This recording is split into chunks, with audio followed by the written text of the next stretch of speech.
Okay, so it is 7:04 by my count. We have 60 people here, so we've already not only hit a quorum, we probably have a record for a PTO meeting in September. So welcome everybody.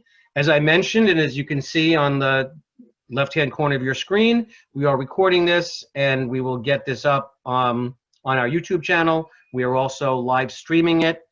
Please utilize the chat for questions. Hey, Mr. Berman. Hello, sir. How are you? And we'll take it from there. We're going to jump right in here. Again, welcome to the Krista McAuliffe Intermediate School PTO General Meeting. I would like firstly to say my name is Vito Labella. I am the PTO president, and I'd like to take this time to introduce our current executive board members that are still serving. We have Mary Ann Ortiz. Mary Ann, you're there somewhere. She's our recording secretary. Marianne is white letters on a black page. We have Michelle Zhao, who is, I don't see her here. I don't know if she's there yet. She'll. There with Marianne. Oh, Marianne, hello. How are you? Go unmute yourself and show your face. Hello. There we go. Hello, Marianne. I'm space. Hello. Would you like to tell anybody about yourself? Okay, sure. Or not. Well, no. So I'm the recording secretary right now. I have one child at Krista McAuliffe. He's in his last year. He's an 8th grader. He's in ABL. And my daughter graduated 2 years ago from McAuliffe. She was in Arts and Humanities. So if any 6th grade parents out there hear their child mention a G mentor named Eric Ortiz, that's my kid. Okay. Thank you so much, Marianne. Michelle Zhao, I see you up in my corner. Unmute yourself and say hello to everyone. Hi, everyone. I'm Michelle Zhao. My son is at 8th grade, the Science Academy. So this is going to be his last year. So good to be here. Okay, thank you, Michelle. Kim says she cannot unmute. Hold on. We're going to cancel each other out. Oh, because we're going to cancel each other out. I'll mute me. Go.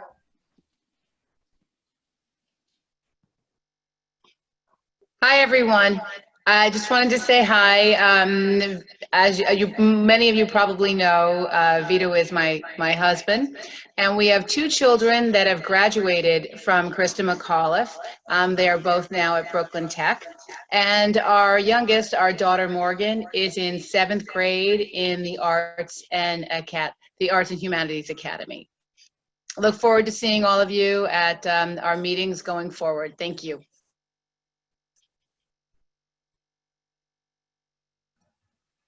Thank you, Kim. Now she's got to mute herself again so we don't have feedback. Okay, so is that working? Am I good? Got a thumbs up? I can't tell if I'm actually being out there. Can you mute yourself, Kim? I'm muted. Oh, okay, so listen, thank you very much again. So let's get right to it. I'm going to talk a little bit about the role of the PTO. I'm going to speak longer than usual this evening because there's a ton of stuff that we have to get through.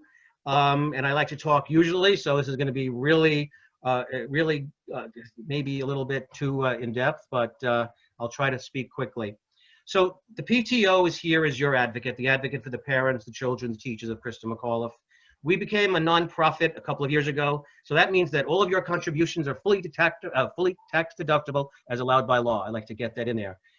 We made a conscious choice at the time to remain a parent-teacher organization as opposed to just a parent organization. And I wanted to do that especially because I felt, especially since, as Kim had said, we've had 2 boys there, and my kids were there long before I became PTO president.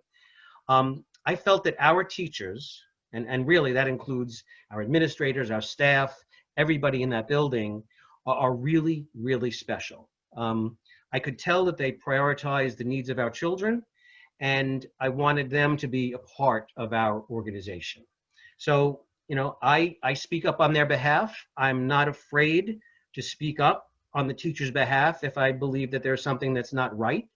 Last March, for example, before the city reluctantly and under a lot of pressure, before they closed the schools, I sent out a letter to teachers relaying my experiences on 9/11 with the government saying something was safe, i.e. the air around ground zero, when it clearly wasn't, right? And I've lost many friends because of that lie told by the government. I have a little bit of problems with it, but it's not about me. It was about my teachers and the school community that I felt, I couldn't allow what happened on 9/11 to happen again now. So that's why I sent out a letter telling teachers to do whatever they had to do to make sure that they were safe. And I stand by it, and I'll do it again tomorrow if we have to. So with that said, let me give you some background about something that is very important to most of our community.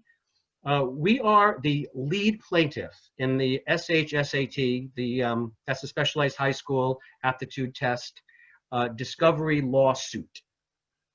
Coincidentally, I was on a panel discussion last night to preview a 10-minute film about this case and about the PTO's efforts to fight on behalf of the kids of 187. The film is going to have its public premiere on Facebook Live on October 8th at 4 p.m.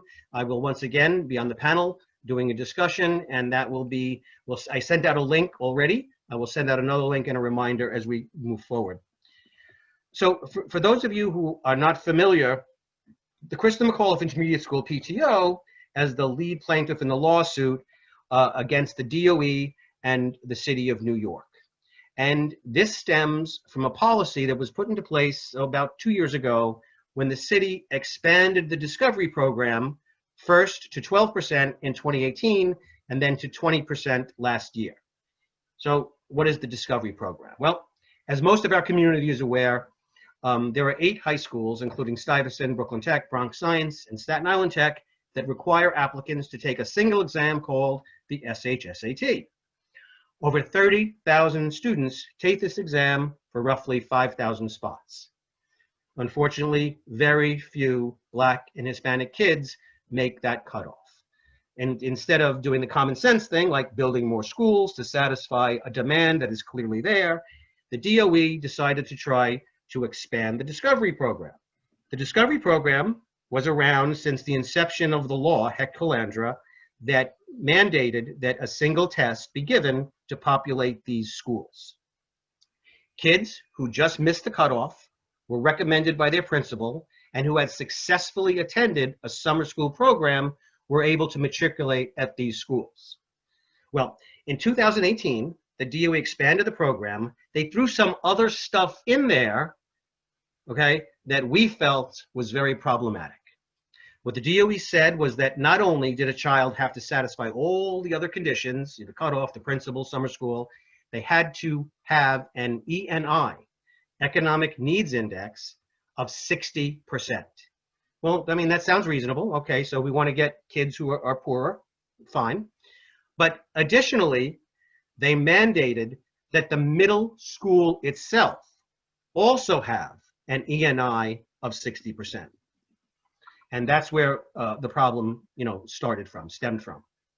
Well, prior to 2018, excuse me, Christa had sent more than 1/3 of their kids to these schools. Okay, now that was a point of contention to some individuals in the DOE and in politics who accused us of, I don't know what, of being too successful, being too good. I don't know what their issue was. But it became problematic even further when the chancellor and others made a series of public statements about, and this is in sum and substance, too many Asian kids, okay? That became germane because when you look at the schools that do not have an ENI of 60% or greater, many of them are majority Asian and send kids to the specialized high schools. In fact, Christa is 67% Asian and has an ENI of, wait for it, 58%, and 60% is the cutoff. Coincidence? I don't think so, okay? So this happens in June of 2018. I'm a new PTA president. I'm retired from the NYPD, and I got involved in this at my wife's behest, right? She said I would be helping with the legal stuff, doing paperwork, trying to become a nonprofit. Then all of a sudden, this happens, and I'm marching over the Brooklyn Bridge, right? So instead of policing the protest, I'm leading it, and go figure. Shortly thereafter, I was introduced to the people of Pacific Legal Foundation. They themselves are a nonprofit legal group that picks up cases on a pro bono basis. They felt, and I agreed, that the city's intention was to increase the number of Black and brown kids by intentionally reducing the number of Asian kids. Intentional discrimination against Asian children. Now, even if the reason they are doing this is well-intentioned, which is to increase the participation of Black and brown kids, it is unconstitutional to discriminate against some people to help others based on race. Okay, that's the essence of our case, and the case itself is ongoing.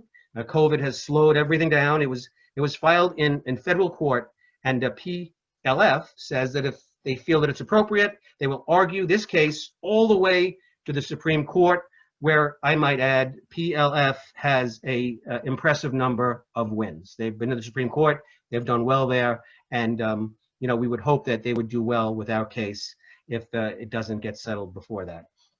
So I gave this spiel last year. Some of the incoming parents, they had no idea that this was going on. They had no idea that we were plaintiffs in this lawsuit, that the PTO was a lead plaintiff, that in essence, if the PTO is a lead plaintiff and they are members of the PTO, that they were involved in this. And they were horrified.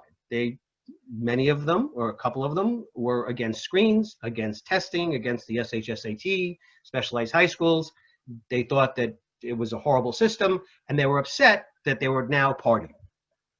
One parent wrote to Mr. Berman an email accusing me of being a racist, or at the very least using racist rhetoric. If you are out there and you're one of those parents that feels that way, I respect your opinion, I really do, but everyone needs to know that PTAs and president's councils and CECs are all independent organizations with elected bodies, right? Executive officers elected by their members, you guys out there, okay? Neither the principal, the superintendent, the chancellor, the mayor, the governor can interfere unless, of course, there's some illegality, right, or impropriety. And most of that times that involves theft, like misappropriation of funds, commingling of funds, stuff like that. I mean, not this, okay? This is not something that any of those individuals can stick their nose in, okay? That's just not appropriate.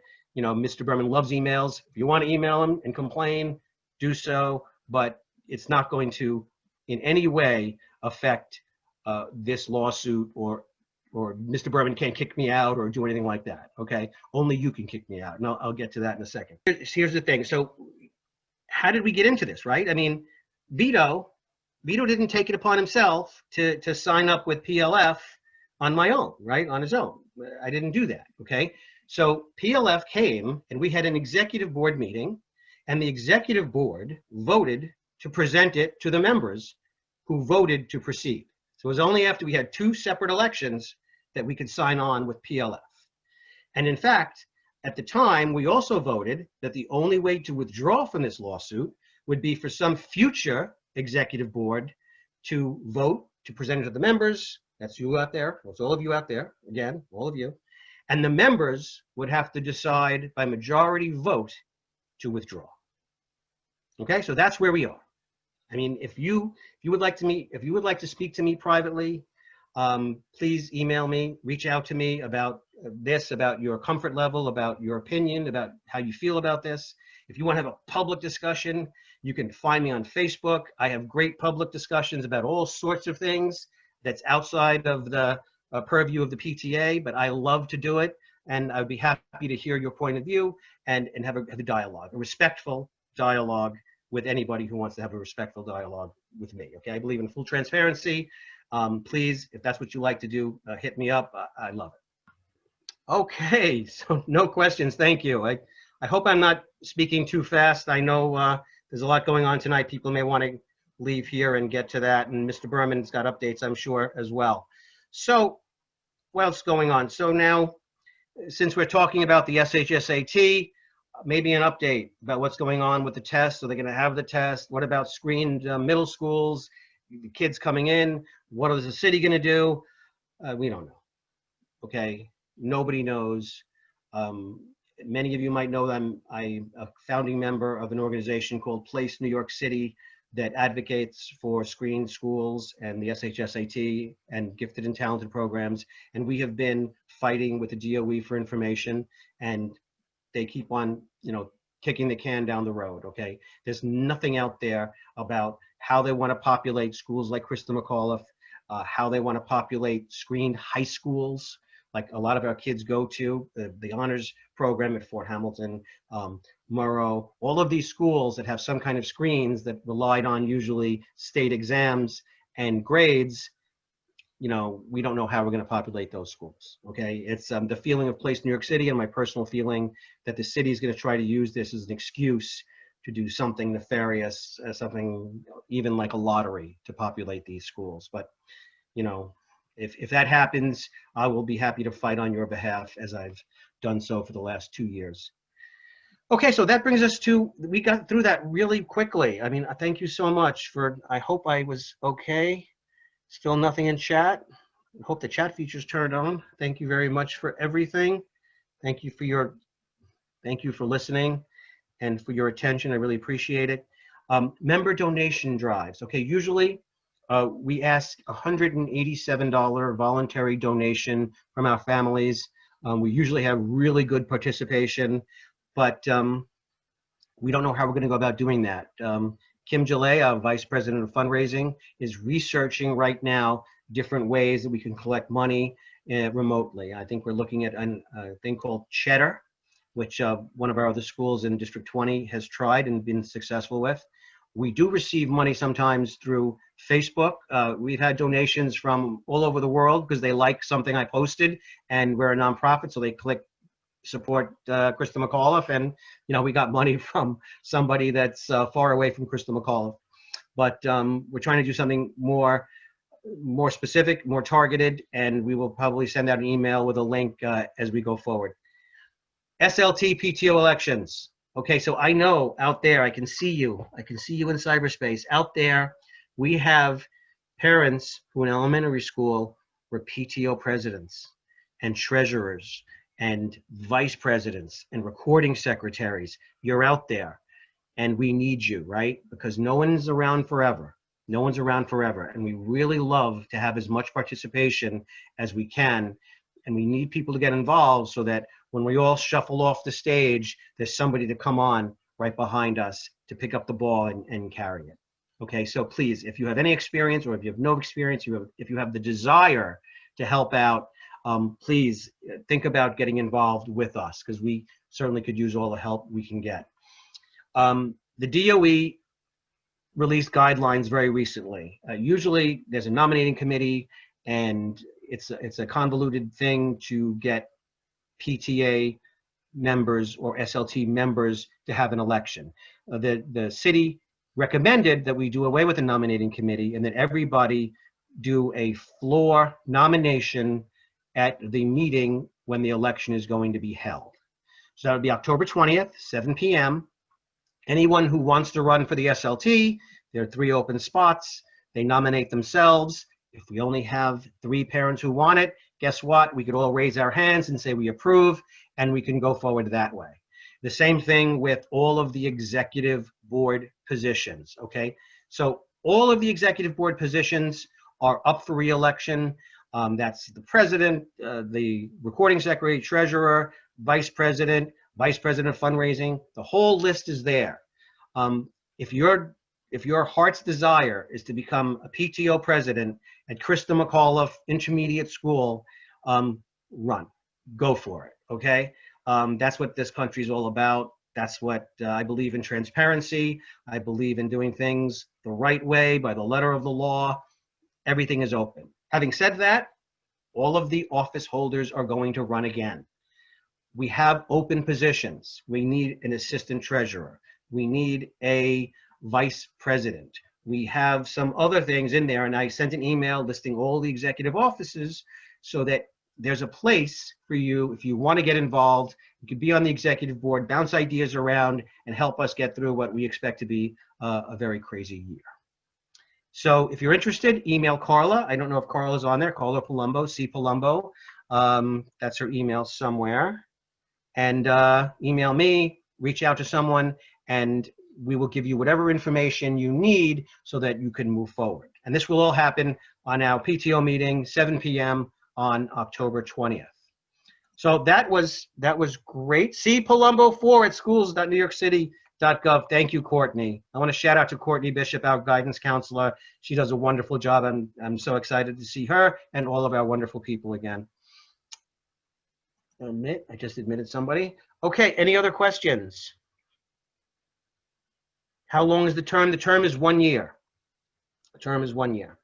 The open seats for SLT seats are for 2 years. So 2019, 2021, and 2021, 2022. Okay, now, so let's talk about money, I guess. We're going to do the treasurer's report. Our book balance in August was $61,067.57. We didn't take in any money. We spent in August, we paid for some water for the school. We did that, it was $12. And at the end of August, it was $61,055.60. Not on here, what the PTO did pay for was $1,500 toward a lunch that we wanted to welcome our teachers back because our teachers did such a fabulous job of being in the school, and we wanted to make sure that they really knew how much we appreciated their efforts. A lot of them worked over the summer and was in here, and they've been in the building since school started, right? Our kids are remote, the teachers have been there, and so we wanted to really send a message that we support them and that we appreciate their efforts.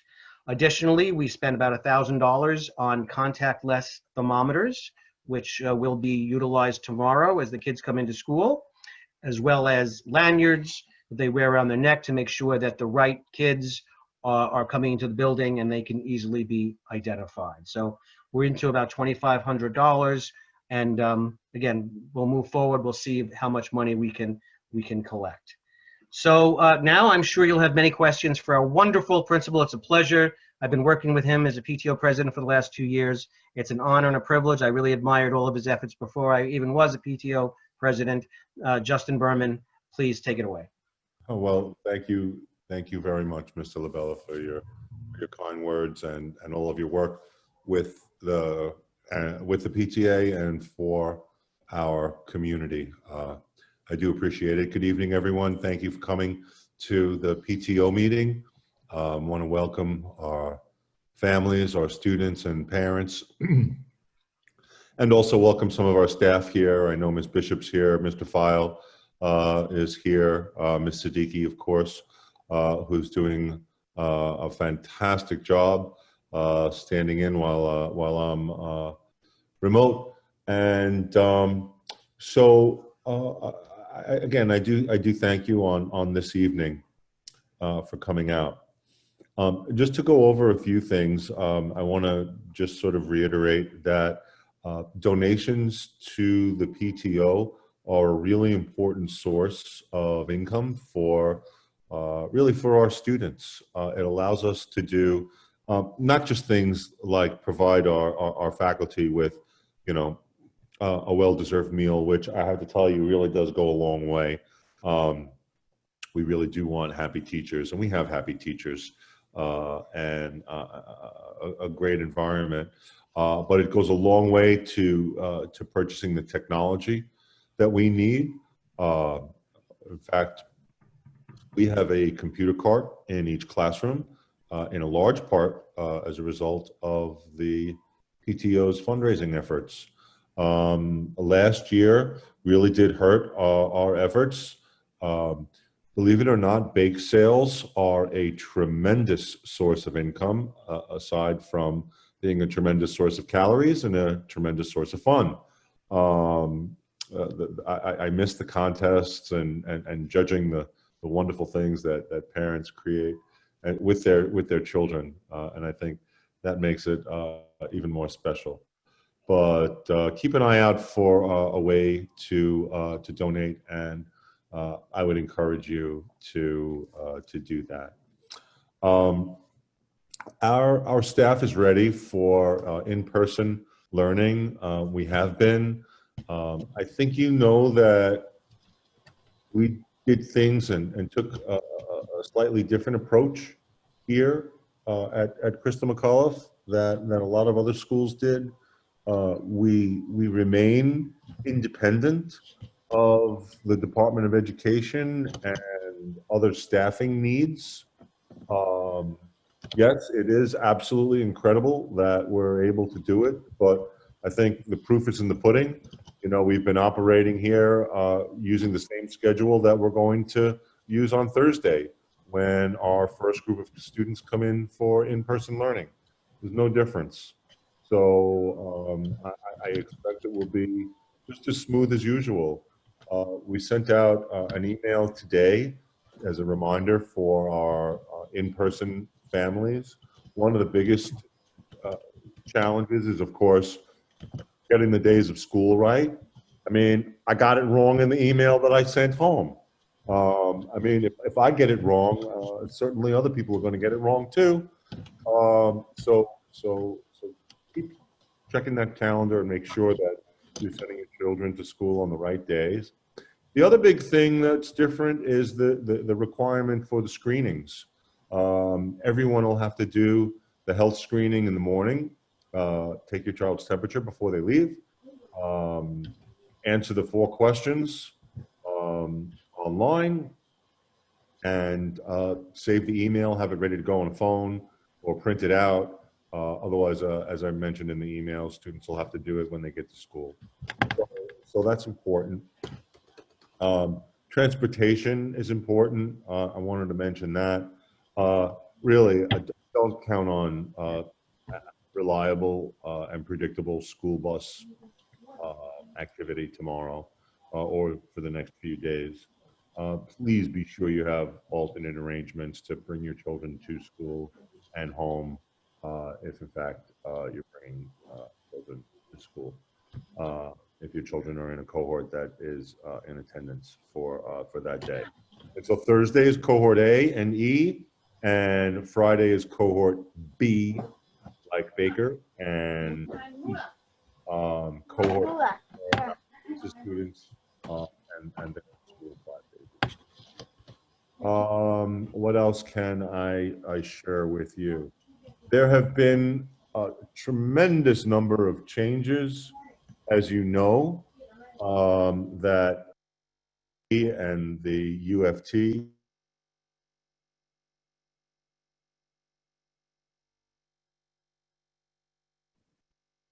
Am I back? All right, thank you. There are a tremendous number of changes that as a result of the memorandum of agreement between the United Federation of Teachers and the Department of Education. Not really sure how that's going to impact us completely, but we will absolutely try and accommodate as many teachers as we can and have them working from home, while at the same time maintaining an appropriate number of staff at our school. So we'll look at each subject and we'll make sure that we have the proper number of staff to maintain a safe environment at school, and that we can accommodate all of the items in the memorandum of agreement from the UFT.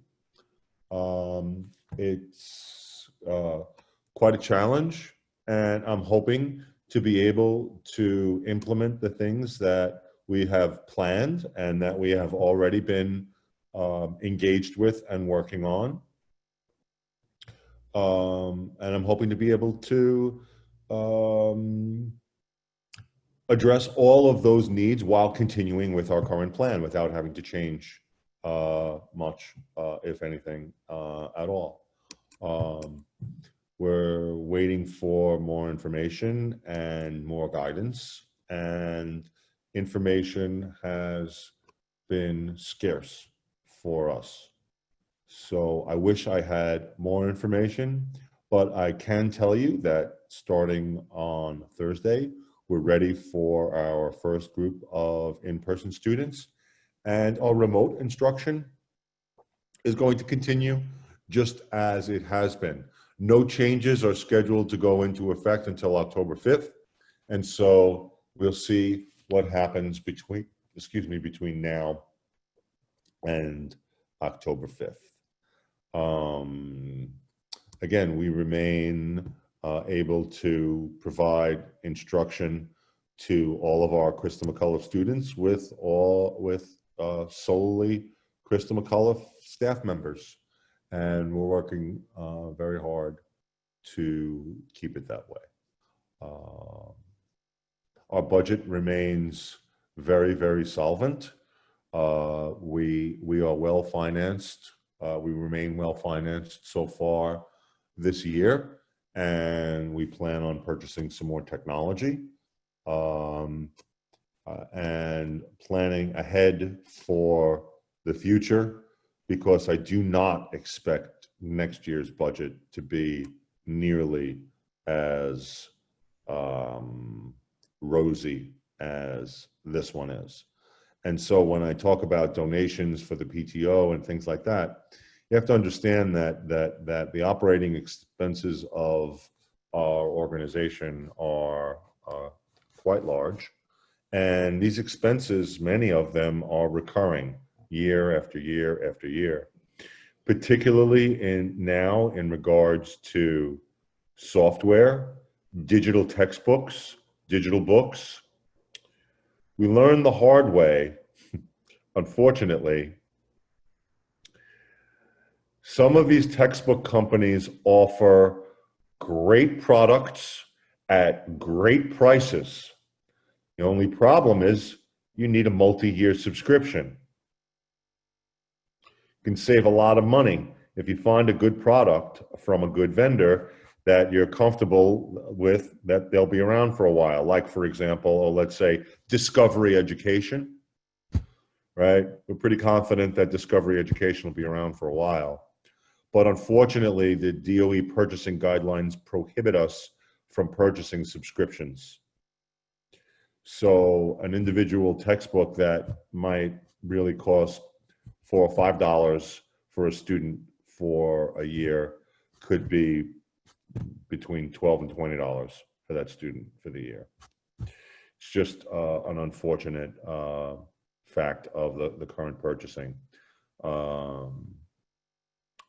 I will hope to make a change in that as much as I possibly can with purchasing, but I know that it's cost us pretty dearly trying to do that.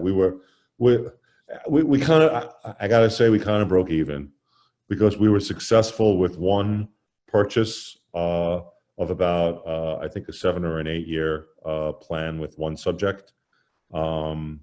The other subject, we only got 2 years out of it, and basically we were told we had to lose the rest of the subscription and pay for it now every year moving forward.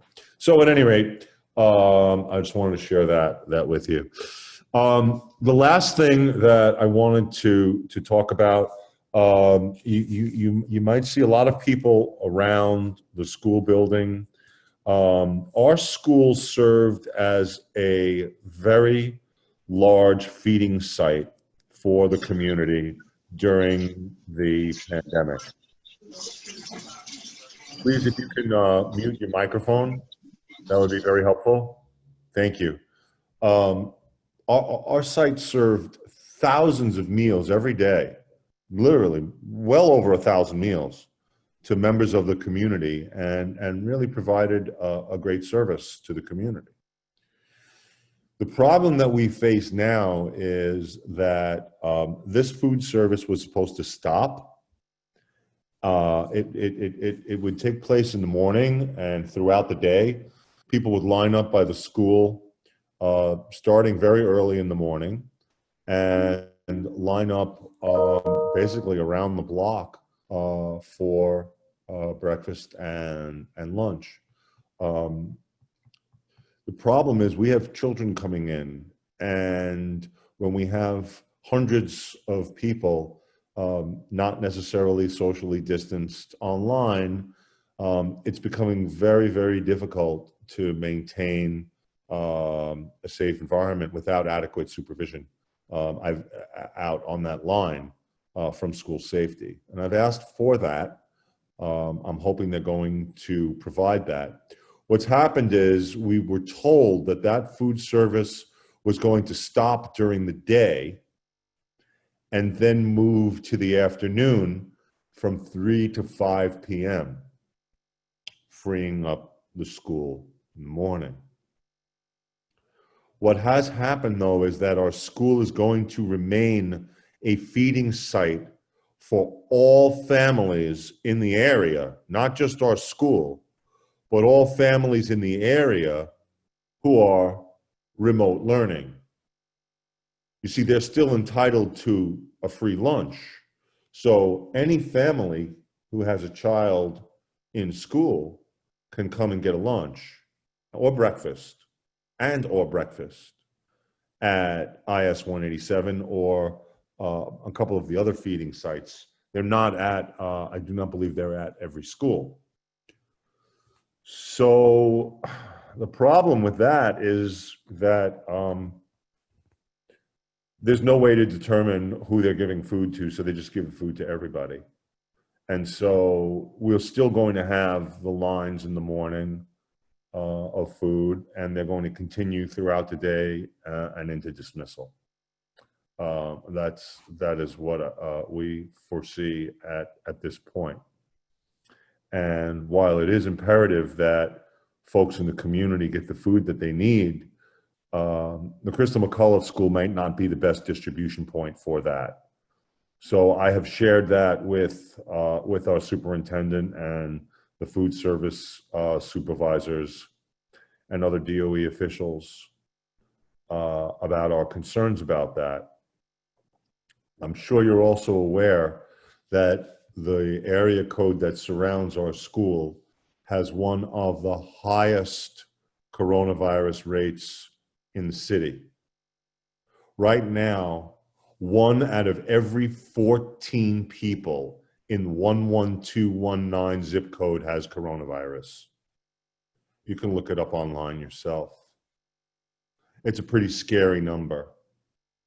And so we really need to make sure that we don't have hundreds of not socially distant, semi-mask wearing people online around our school when we have students and staff coming for school and leaving for arrival. I've had a lot of success over the summer with 311 regarding issues that I've had around my neighborhood. And if you're finding issues around our neighborhood, I would encourage you to use the services that are available to us to effect a change in our community. That is pretty much what I wanted to update folks with. I know there are a lot of things going on, and there's a lot of negativity out there, but what I want you to know is that our school is a place of positivity. It's a place, whether it's remote or whether it's in person, that we're trying to provide students with the same or as close to the expected Crystal McCullough education that we can. Trying to maintain it as a happy place, fun place, an engaging place, a place where your kids can be creative, when they can learn and they can grow and they can develop into independent adolescents. And we're really looking forward to this year, as challenging as it is. We're looking forward to working with you as partners.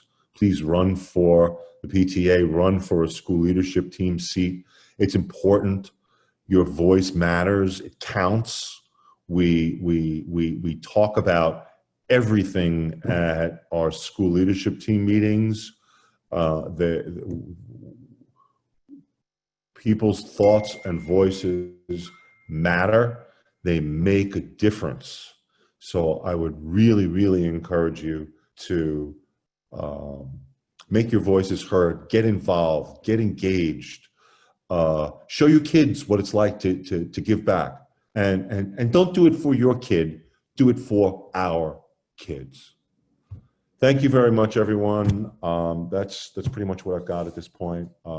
Happy to answer any questions I can, and thanks again for coming. Thank you so much, Mr. Berman. You're welcome. I just want to share, my daughter is doing fully remote. My mom is 91, and we're actually out of state. My wife goes back and forth with the two boys. They're both at Brooklyn Tech. One's a senior, one's a sophomore.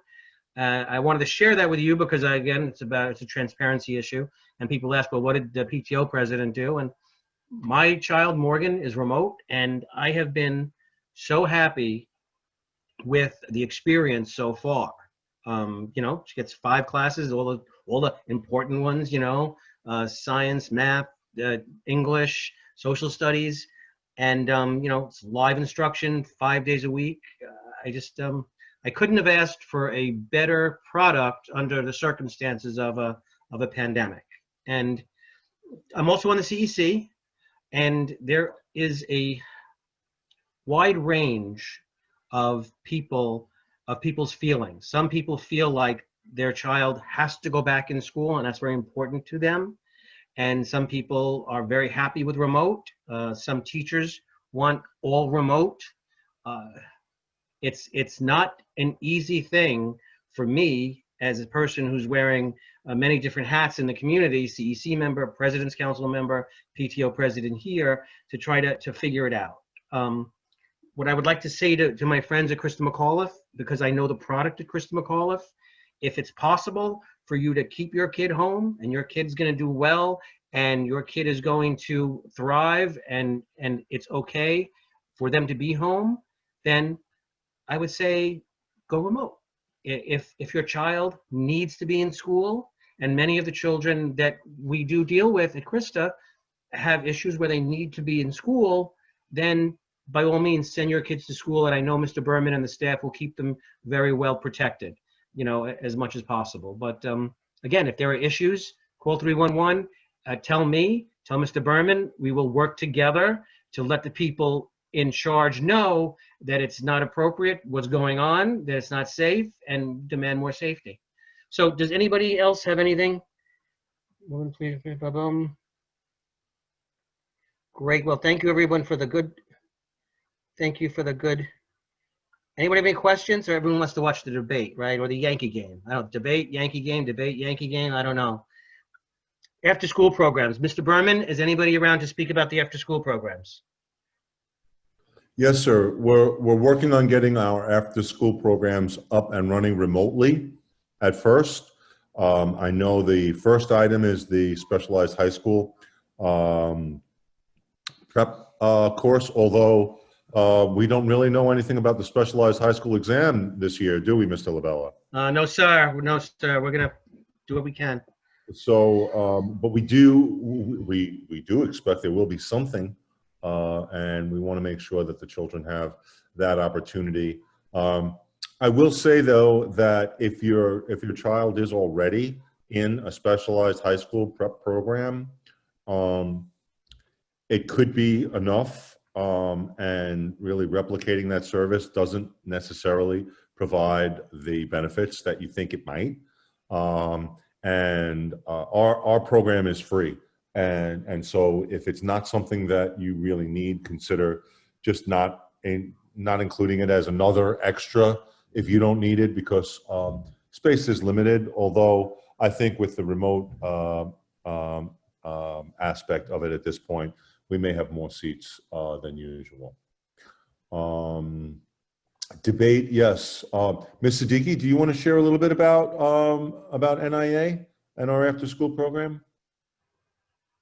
Sure. Hello, everyone. So currently, we are trying to get our debate team back and running.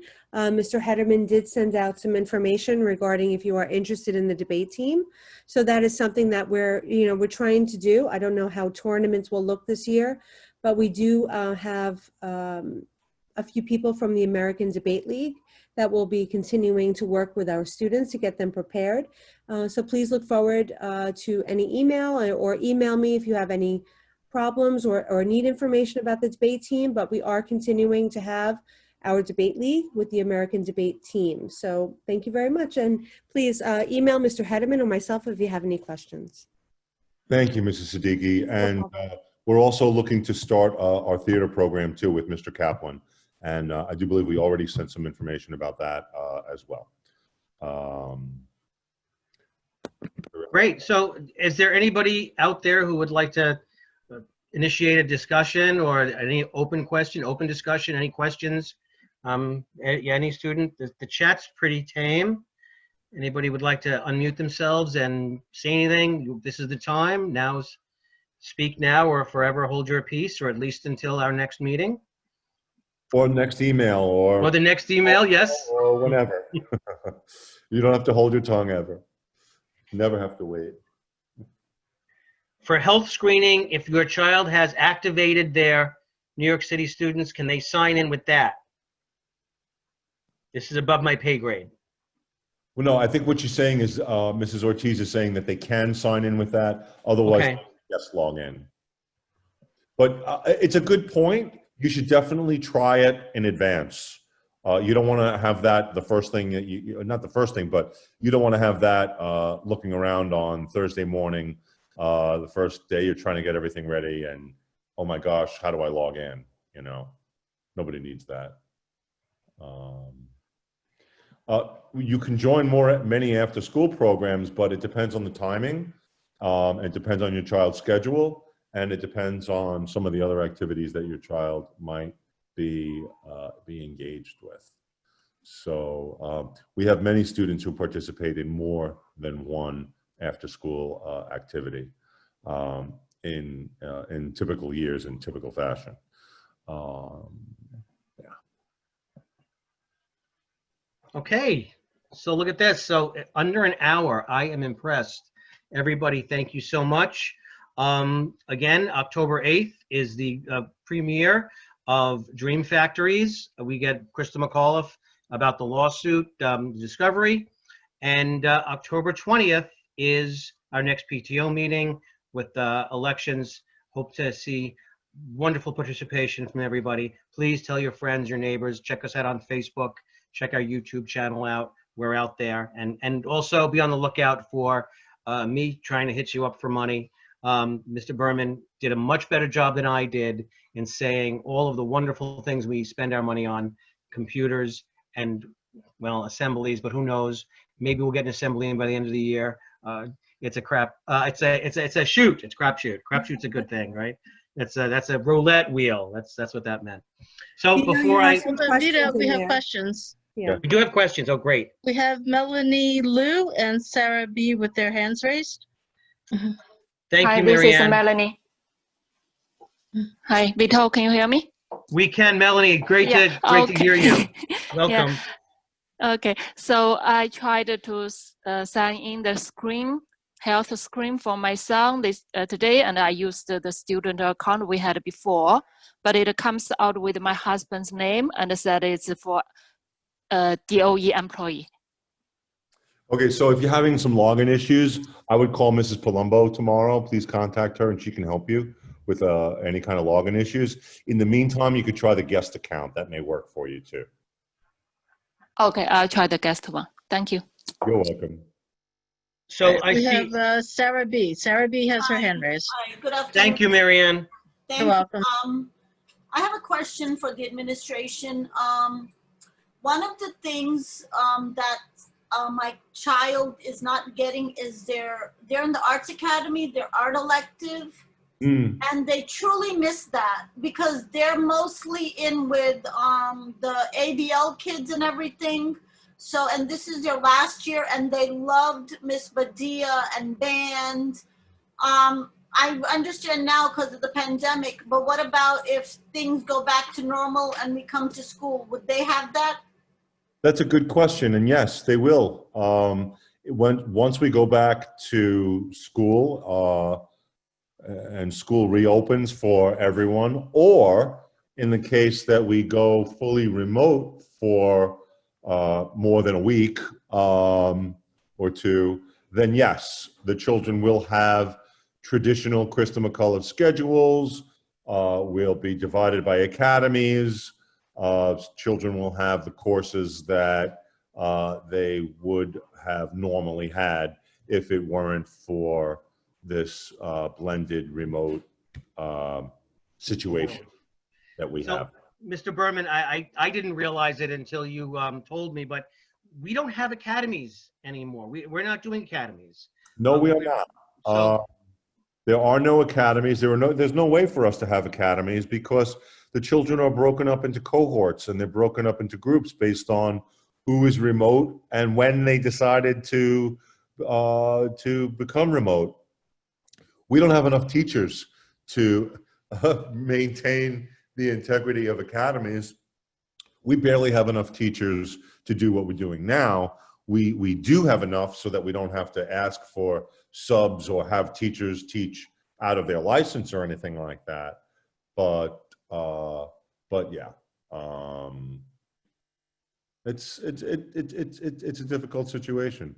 But I think we figured it out to the best that we can. And I do understand that some of the children have schedules that aren't the greatest, but you know, we prioritized certain things, like, for example, being sure that Christa McAuliffe teachers were teaching Christa McAuliffe students.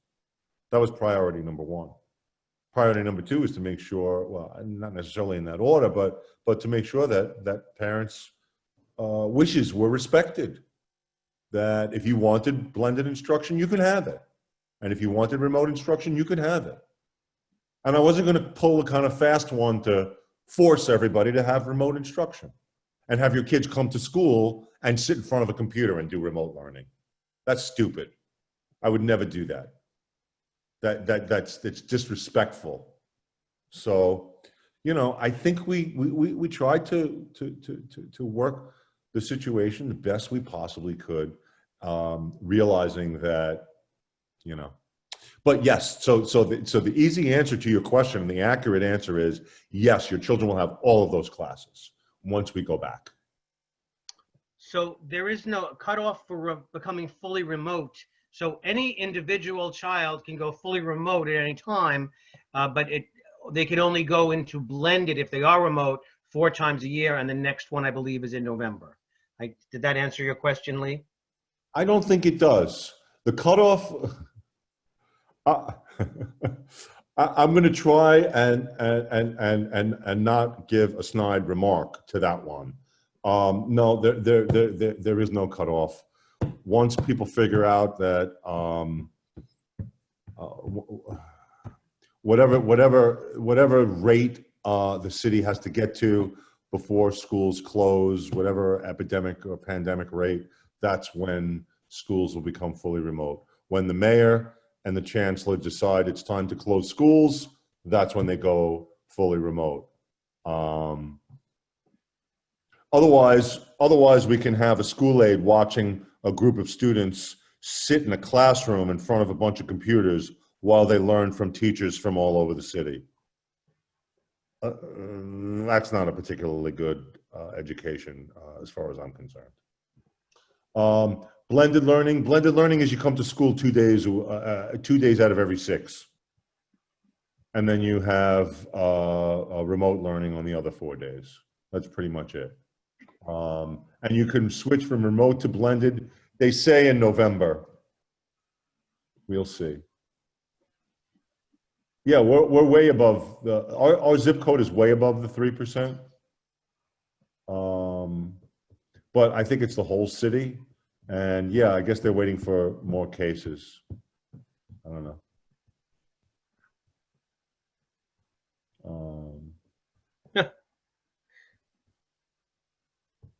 Well, I'm sorry, Mr. Yang, you're going to have to watch the video. Thank you. I was going to say the same thing. We will have this video up, I hope, on a YouTube channel. I will send out a link, and you could watch the whole thing. You can, you can pause it, go back, and do it at your leisure. You should consider running for SLT. We could use some comedy there. That would be great. Thanks. Thanks. You're welcome. What else do we have? Mr. Berman, if I could speak about the academy thing just a little bit more, if that's okay? Yes. Sure. So as many of you may know, I am the facilitator for the Academy of Business and Law. And I think for all three academies, this is definitely a difficult adjustment for us to be able to, see the students in a different way, but also extremely exciting for the teachers. And they have expressed that, to be able to see all of the academies and be able to have the opportunity to mix the students together, to be able to get to know them. So even though I do miss my academy, and I know science misses their academy and arts misses their academy, I think we're taking this opportunity at best that we can to be able to integrate the kids to one another, getting to know them at a different level. So we are trying to make the best of the situation and trying to look at it in terms of how can we get to know students that maybe we didn't have a chance to know, and how can we kind of encourage them in different ways. So even though we all miss our academies, we are trying to make the best of the situation. Thank you, Ms. Siddiqui. No problem.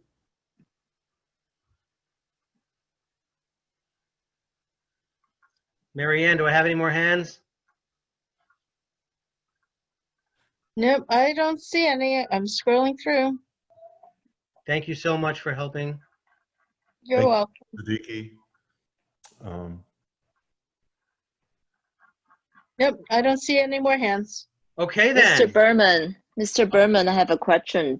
Yes. Would that be some sort of like a music program remotely? There is a music program. The children will be learning about music. There is no band, though. There is no band. But So is that offered to all the remote only classes as well? No, not all. No, not all. Some. But all will have their music requirement.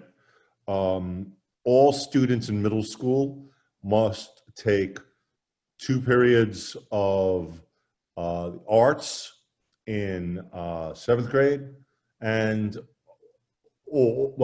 they need 4 periods altogether of the arts in any combination of theater, dance, band, or chorus. So all of our children will have those requirements fulfilled and then some by the time they graduate.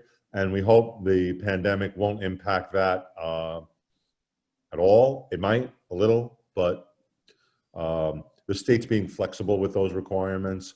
But it is important that our children have an arts education.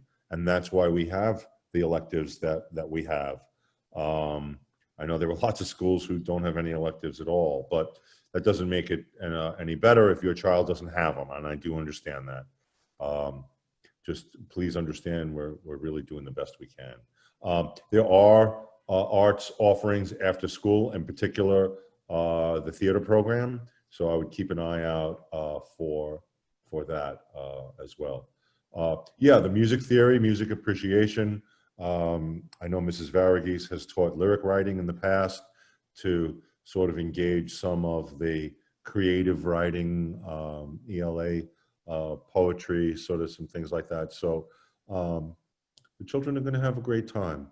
We want the electives to not be an additional stressor for the kids, because really, frankly, we do realize that while the kids haven't been in school, it doesn't mean that they're not under a tremendous amount of stress. And, you know, it can be very, very difficult managing, especially with 6th graders, managing a middle school schedule. And we want the elective classes to really be a lot of fun for the children, while at the same time engaging and educational.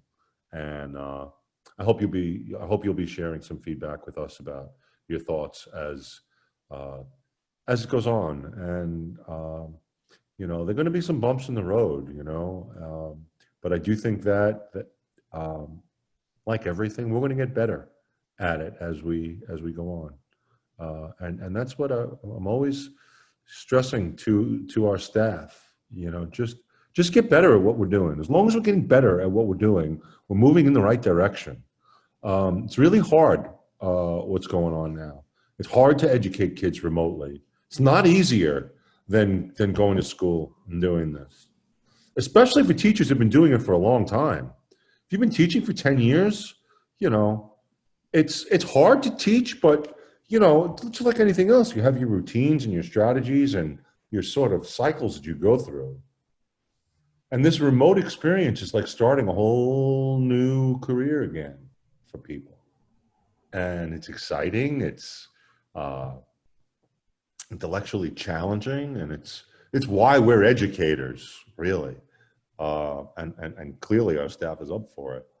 But it's hard work. It really is. And it's hard for your kids too. So. Mr. Berman, there's some questions in the chat regarding the after-school program, whether they're going to be notified by email, how they sign up for after-school, and Sarah B. has her hand raised again. Sure. We'll have Mr. Hederman resend the NIA information out to families. And you answered it. Thank you. It was about the after-school program and the offering. Mr. Hederman, right. Thank you. You're welcome. And yeah, again, you might not have those classes that we're talking about right now. We do hope that will change in the very near future. What else? All right. Great. Okay, so we're going to try to, I'm going to make a motion to adjourn. Someone put a second in the chat. Can someone do that? We're trying to do this to try to see how this is going to work. Oh, I love you all. Thank you so much. We got plenty. So thank you everybody for coming to our first September 2021 virtual remote PTO meeting.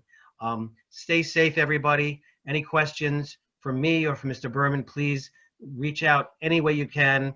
I'm available, Facebook, email, everything. And Mr. Berman is so accessible, as all of our administrators are. Please reach out to any of us and we will answer your questions and help you with whatever problem you have. Again, everybody, good night. Thank you all very much. Take care. Thank you. Thank you. Have a good night. Thank you. Have a good night. Good night, everyone.